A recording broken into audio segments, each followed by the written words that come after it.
We're up at a higher elevation here than the rest of the center of town, and these fields are usually a good week or two behind everything else. There is a decent amount of orchard grass in it that has gone by, but it has a lot of timothy and perennial rye. Save this for later, both geographically as I work my way here, but also it does hold on to quality longer than some other fields. So you look out across it, and it looks like a sea of brown, but you get down into it, and there's a lot of really nice green stuff. And the timothy's starting to go, but it's still got green to it. So not ideal to still be doing first cut in mid-July, but here we are, and hopefully we've got a 4 or 5 day stretch here. With the humidity really moving on out. We got dumped on twice with 2 really crazy storms that came through the last 2 days. I think about 1.5 inches of rain each. But checking this by foot, and it's not squelchy, it's just laying flat, so we'll see how it mows. But for those of you interested in geography, you know, we're in western Massachusetts here. From here, on a clear day, you can see Mount Monadnock up in New Hampshire. So I'm looking northeast. East is that way. Boston's maybe 2 hours or so from us here. And we're one town west of the Connecticut River, which the border between New Hampshire and Vermont is the Connecticut. So if you imagine that border continuing south, that's the Connecticut River. And I'm one town west, sort of in the northern half of western Mass on that side. So we are definitely not Boston. None of us out here have Boston accents. I think that's a fair statement. There's lots of forest and farmland in Massachusetts, which nobody really thinks about.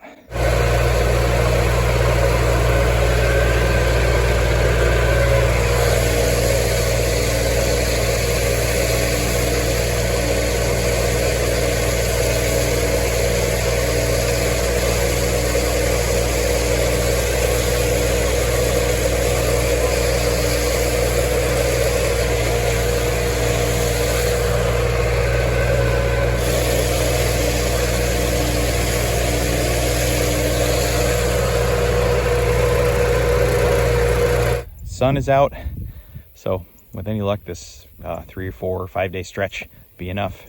Get this field in 2 days, and then the one that's diagonal across there is about 2 acres, and get that the next day. So right now I've got 650 bales in this barn. There's about 600 in this stack here, another 50 or so up there roughly. I think the most I've ever fit in here is 900. Got that whole off space, but I try to put a lot of second cut up there. But I might have upwards of 500 bales worth up here. And if that's 600, it's going to take up a lot more space. A couple people to get off wagon. But like I've said before, this year I'm kind of low on off wagon folks. I've got it's almost all spoken for at this point, but sort of some delayed pickups, and we'll see how that works.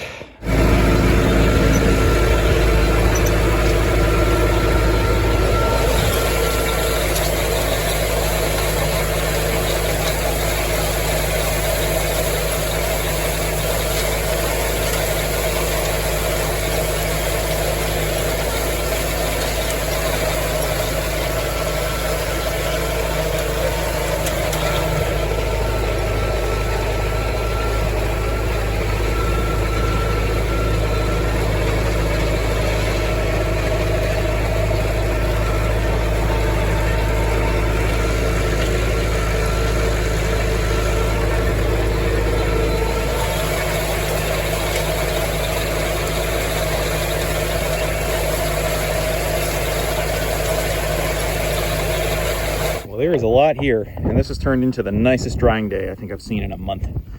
Humidity really dropped on out, nice sun, really nice breeze. Okay, things have cleared enough that there's Mount Monadnock right there. Super faint, dead center, but there it is. Well, day 2, 10 a.m., and this stuff's looking beautiful. Tomorrow, the jury's out about how much sun we're supposed to get. Forecasters really can't agree. And I have this sneaking feeling it's going to be a weirdly overcast day tomorrow, which, as long as it's not too humid, shouldn't be a big deal for baling. But if it's so cloudy I can't even get the dew off, that would be a shame. The good news is, though, that we've got, hopefully, tomorrow, Sunday, and Monday, all is good days with only a tiny chance of pop-up showers. I got this tedded up, then go mow the other field, and hopefully rake this midday and see how it goes.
that's all raked. Nice fluffy windrows. I had to do high 1 again. I tried high 2 and it was leaving so much behind. So I still don't have the tine height and tine trimming figured out. I'll have to play around with that. Maybe I have them riding too high. I don't know. But slowing down, it cleaned it up nicely.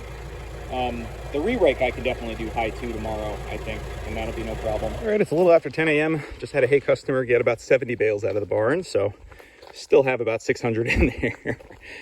So far today has been a lot more sunny than I was worried it would be. Just gonna give this field a tedding and then re-rake the other one. I think the dew will be off the other one pretty easy, fingers crossed. And then if I've got a little bit of time, I'm gonna untarp the baler, put it in operating position and run it and see if I can track down that damn squeak. It's driving me crazy. I feel like I had it figured out last year that it was either the rollers on the plunger or one of the bearings that sort of drives the pickup over on its left. And I usually spray some oil in there and it would go away. This year that doesn't seem to be doing it. So, I mean, there is that fear of, is a bearing going bad somewhere? Because a squeak's not a great sound. But I'm not noticing any heat or any kind of bad smell or any trouble with the operation. I just hate the sound of it for an otherwise great baler.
So one thing I think I've mentioned that's my only complaint about these sure tie knotters and the old Masseys is that the grease zerk is in one of two positions. And when it's like this, you can't grease it. So I'm going to turn the baler on, manually trip the knotter because it's almost there, and then grease it. All right.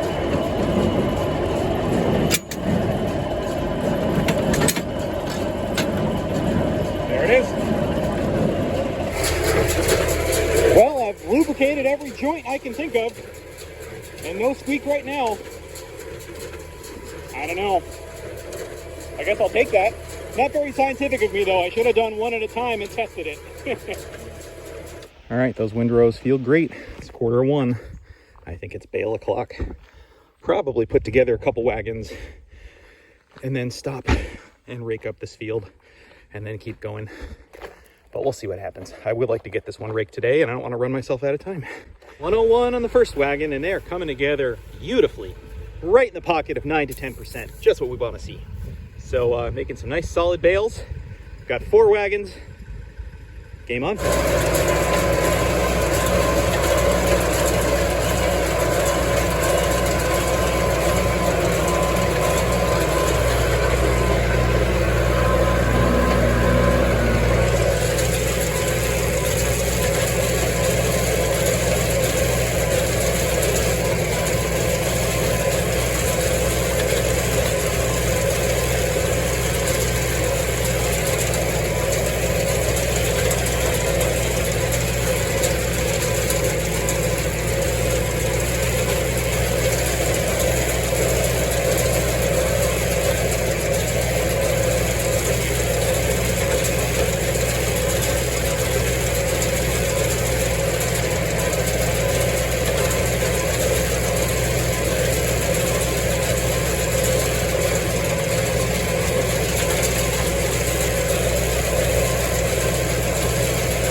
98 in the second wagon, but I didn't stack any of it, so that's okay. I think the rest of this will fit on too, but I'm gonna take a quick pause and go rake the other field.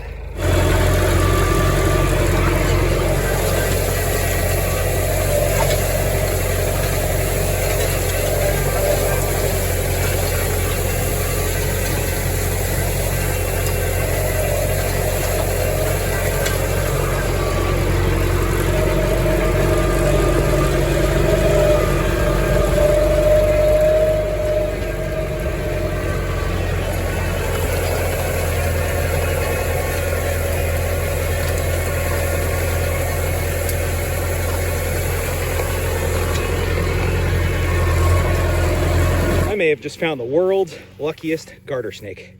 It was 2/3 sticking out of this bale in the wagon, and it was very much alive and flapping around. So being the sentimentalist that I am, it's like, all right, took it out, broke the bale open, and it's slithering away.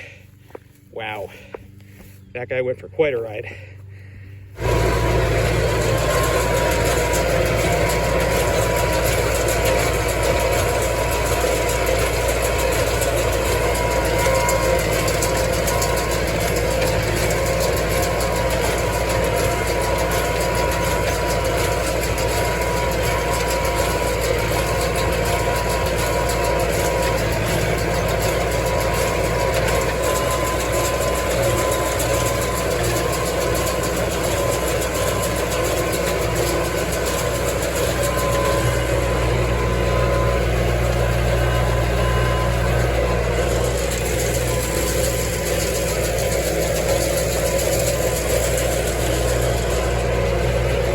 $75 on the last wagon makes $370 for this whole field.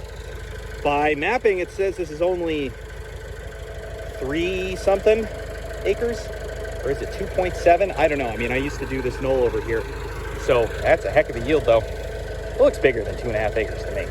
I don't know. Almost 6 p.m. You got all 370, is that what I said? Bales unloaded, and plus 120 home with someone. And it's supposed to still be good through Monday. Some rain hit south of us, but nothing up this far, and the next 48 hours look good. So I'm gonna go mow the last 2 fields of first cut, try for them on Monday, really go crazy here. It'd be really nice to be done with first. It's dragged on a little, well, not as much as last year, but more than I'd want it to.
Run this tedder hard, and I've put a lot of hours on it, but I did just notice a slight smell of something hot, and this whole gearbox housing is hot to the touch.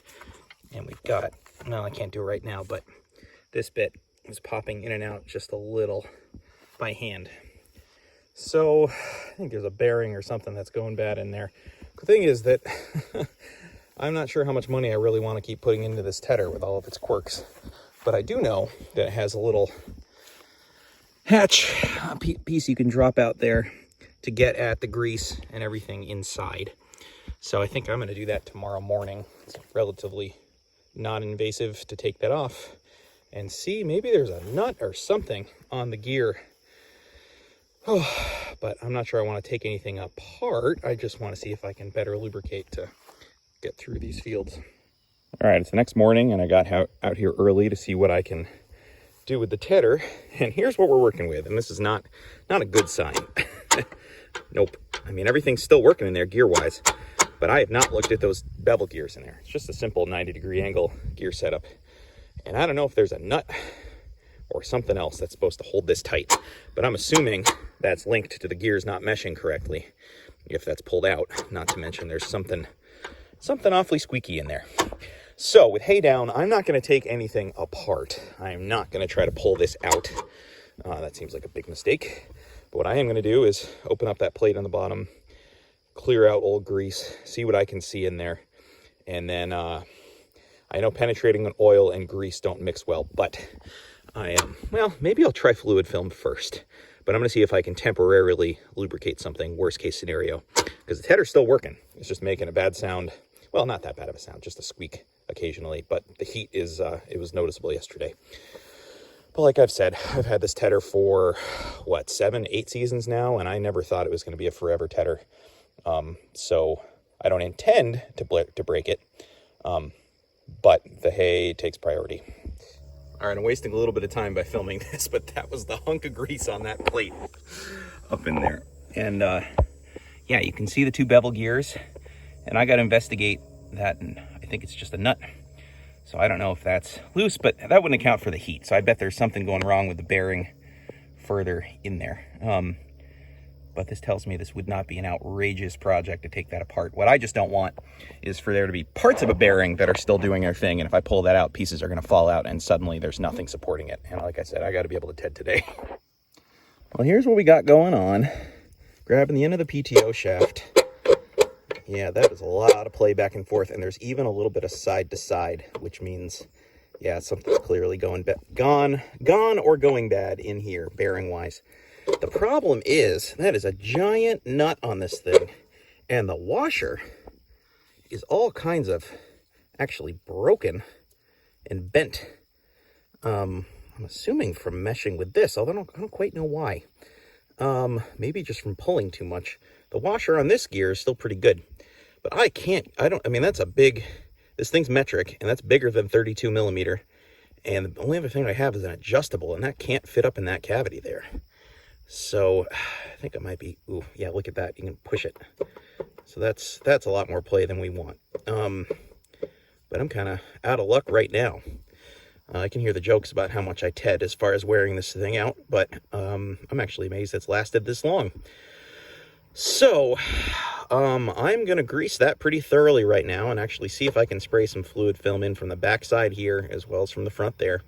Not TED as fast as I might otherwise. See if I can just get this thing to limp along. And then I got to figure out what I'm going to do here. I don't know if I can afford to take my tedder apart mid-season like this with second cut coming pronto. But this could catastrophically go anytime. Oop. Oh, crap. That's grease right on my phone.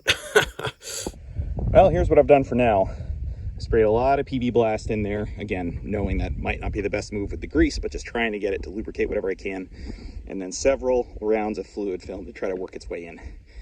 And I'll run this thing lighter. It does have a slip clutch here. I've never tested it. So if something goes bad, yeah, I mean, I've had things bogged down on the tractor before, and it just, actually, when the mower hits a wad. So I'm going to trust, yeah, I don't know. It makes me a little nervous to run something that might go and have a gear jam, but I can't not TED hay right now. So I'm going to do what I can with that. I'm going to have a think about whether tearing into that, I don't know, it's going to have to mean cutting some stuff or getting a really fancy wrench to reach in there if it'll even turn. And I have a suspicion it's not gonna, because I don't think that nut got loose. And in the meantime, start putting out feelers to maybe buy another tedder used. I don't think I'm going to get another one for $750 like I did this. It seems like anything decent that's manual fold is like around 3,000 or so around here. And then I've saw some hydraulic fold ones for like 4,500. I don't know if I already said, I would love a hydraulic fold tedder with all of these small fields I'm doing. But I don't know, is that $1,500 upgrade worth it? I'm going to have to think about it. So, right or wrong, I'm going to go TED with this. Well, it's 10 a.m. This has dried a lot more than if I had left it in swaths. So there you have it.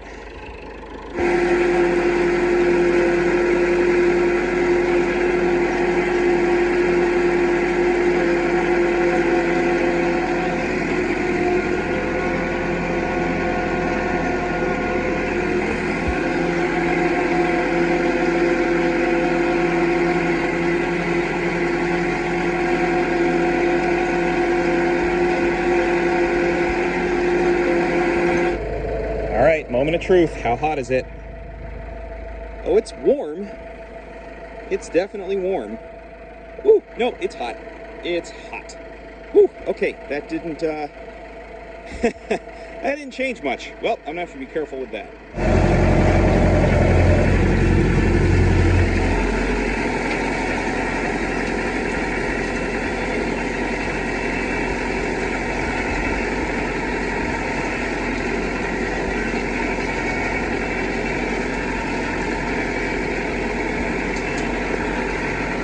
All right, it's a little after 12:30. It's been about 2.5 hours since tedding this. So I'm gonna give it a higher gear, lower RPM fluffing, and then head up the hill with the tractor and focus on baling the other field. See if I can get this raked later today, or it'll even be ready for that. I'm not quite sure, but it is progressing.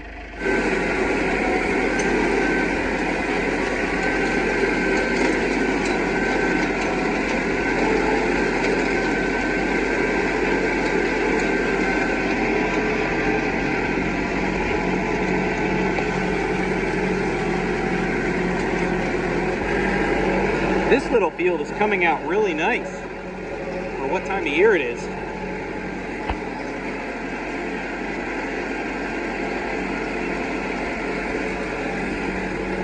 This is some super soft, fine grass. Well, it worked out to save it to last anyway.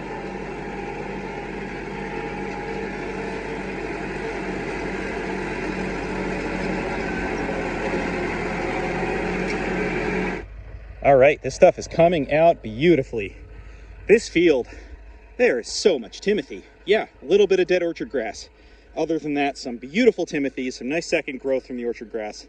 This is some really nice first cut for July 20th.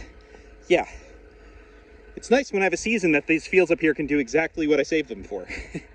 And actually, for two fields right next to each other, what different variety. This is the stuff from yesterday.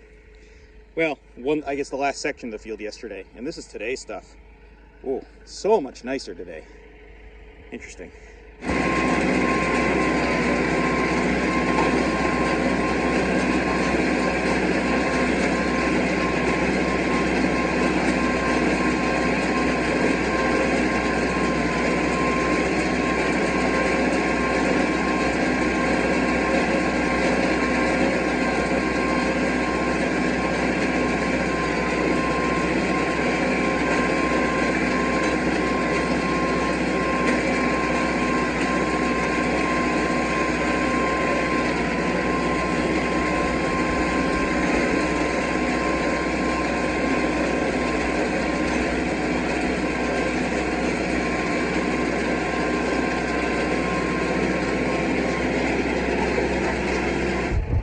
Well, 98 on the first wagon, 52 on the second for an off-wagon customer, and I'll use one or two other wagons to finish this up.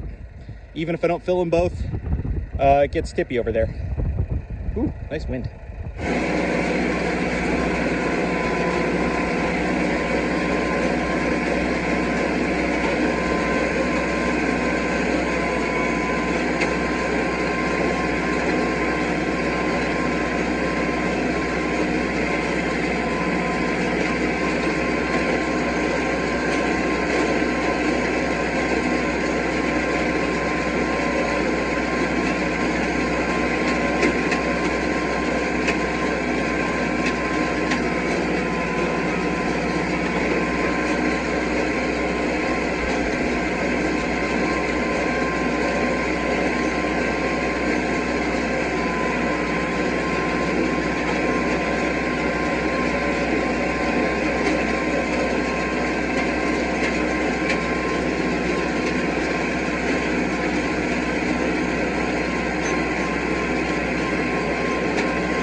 215 off here.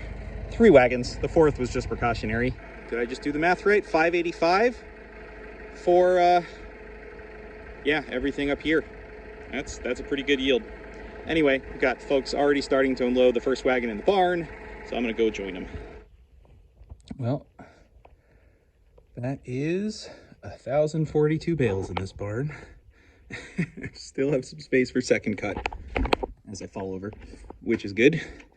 But the next batch of stuff I'm making, I'm not gonna put up here if I can help it. That'll go in the barn in the middle of town. Yeah, that feels accomplished. And now we're starting to get into a little bit of surplus territory, so that's not too bad. Most of it's all spoken for.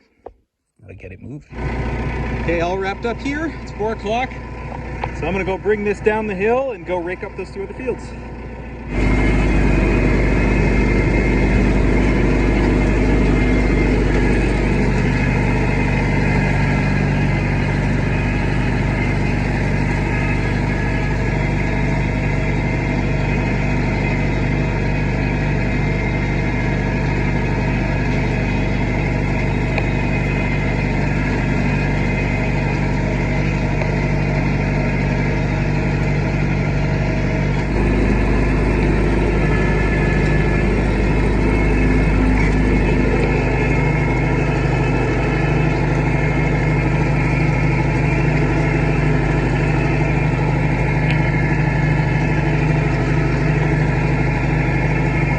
Today's weather conundrum. It is beautiful right now, but some folks are saying it's going to get overcast on the other side at noon, and others are saying even a chance of pop-up showers 2 o'clock onwards.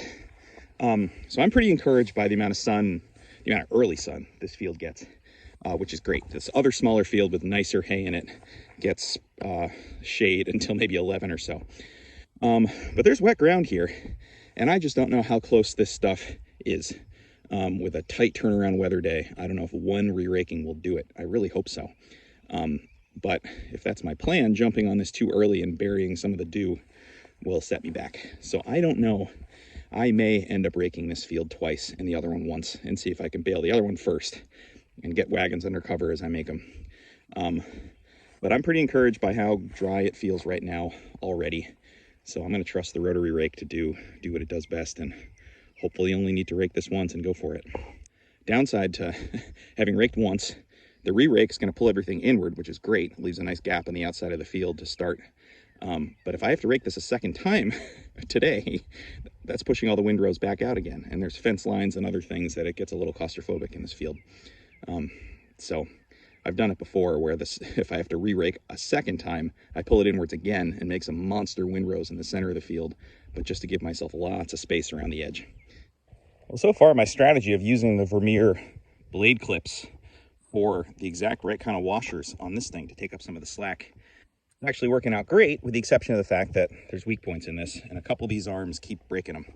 I'm going to run out of clips because this thing's going through these faster than my mower goes through blades.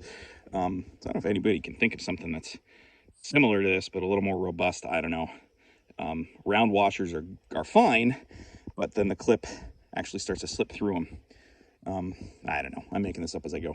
I will say too that being a little on the early side for a re-rake for me, as well as the wet ground in that field, I'm probably going to do high range 1 rather than high 2 and have the RPMs up a little, just to try to get as much fluffing kind of tedding action as I can out of this thing.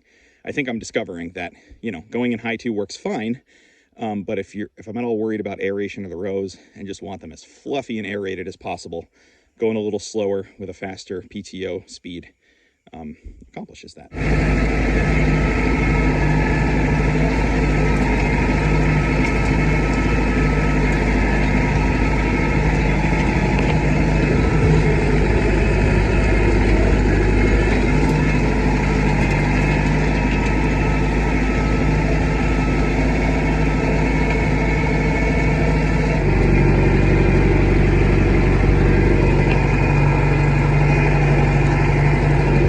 It is beautiful out right now.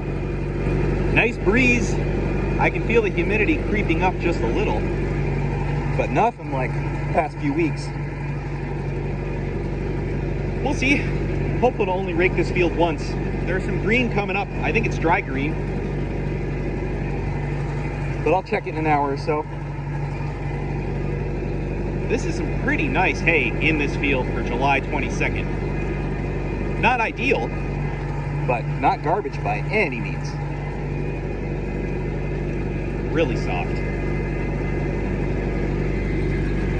Well, it's noon right now, and I was really hoping to jump to baling this field because it looks beautiful, but I came to check it by hand. Underside of the rows are damp, and there's some damp pockets, and this is the drier ground. That's what I was worried about. So I am gonna re-rake both fields real quick. I'll do it high range 2 and flop these over, get some more of this nice air and breeze moving through it. Hopefully bale in about an hour or so. I'd like to start on this field because it's, I think, more uniform, better hay.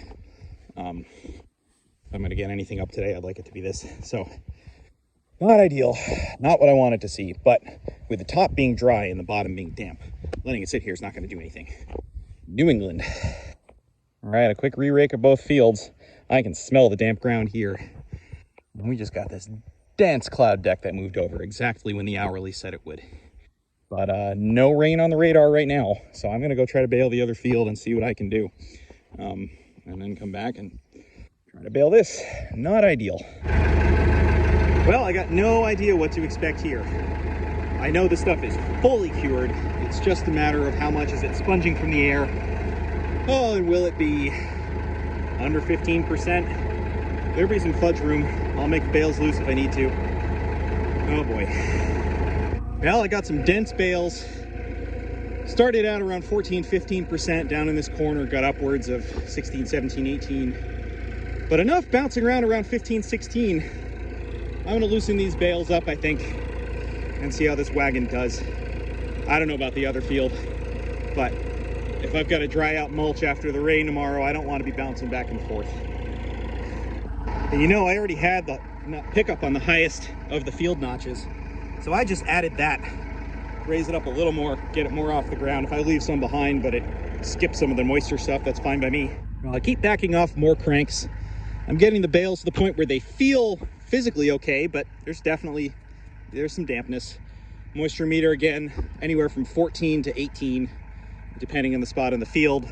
And then I just broke a shear bolt, which never happens. Okay, what a day. Okay, so what I just found was the safety stop was in the bale chamber because the needles weren't quite all the way down. And I've never seen that before. Move them a little bit by hand, get the stop out and rotate by hand. It just tied a knot though, so I can't test the knotter again immediately. I know the stop is working, so it's not gonna be a matter of the plunger hitting the needles. The question is the brake messed up? I did just notice though that the whole knotter was a little loose when I was moving, just going like this. This assembly was moving up and down. So I just tightened these nuts, or bolts, which I've never had to do before. I don't know if that could be a factor somehow. I'm gonna take this nice and easy, feed a little bit of hay in, trip the knotter, see what happens. Okay, just tied another knot. Everything's back where it should be. So I'm gonna call that once is never, twice is always. Although tightening that, maybe that helped. Look at what the sun did in about 10 minutes.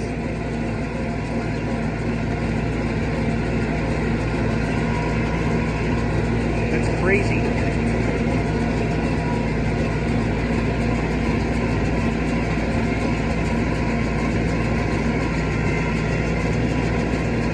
Okay, 114 off this acre. That wagon's gonna run the whole gambit. The bottom and the back is gonna be heavy and damp, and then the moisture got amazing with just this bit of sun out. So I'm gonna stop talking, go try to bale the other field, see what comes together. I've got to watch the radar and figure out when I got to whisk wagons under cover, but baling in the sun right now is too important to stop. Never mind, just saw the radar, that's rain. I'm getting that wagon under cover.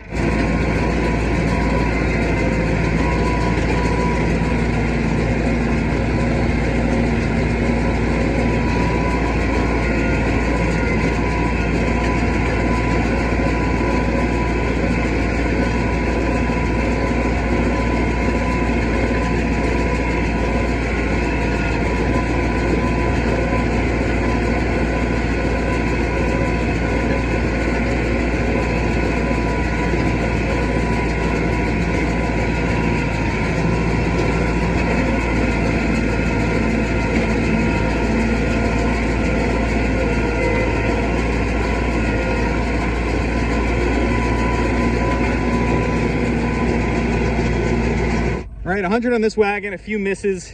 I'm gonna get this one undercover because there's another little blurb to the west of us that's not gonna get here.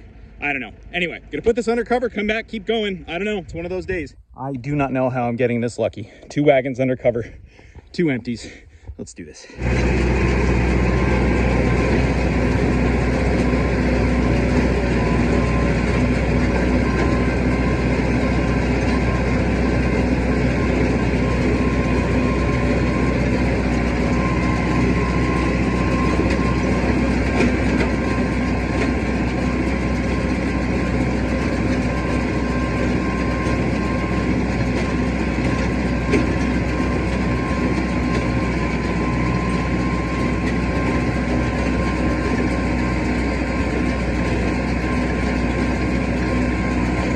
85 more on there that all came in pretty well, except for a couple blips.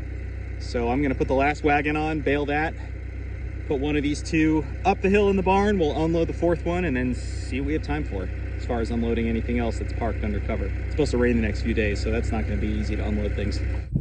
Okay, 18 more on the ground of varying kinds. That's 315 for this whole field. Oh, shucks, and I stopped in the middle of about to tie a knot. All right, I should fire that back up or spin it by hand. Anyway, I'm gonna get the metal wagon way up on Cricket Hill in the barn because that's got something to sort through.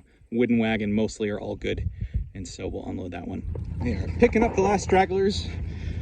I unloaded that 4th wagon. The other 3 are undercover. I'm sorting between mulch bales for the landowner and ones that I think are decent in the truck. Okay, well that wraps up first cut on a day that I thought was shaping up to be a level disaster.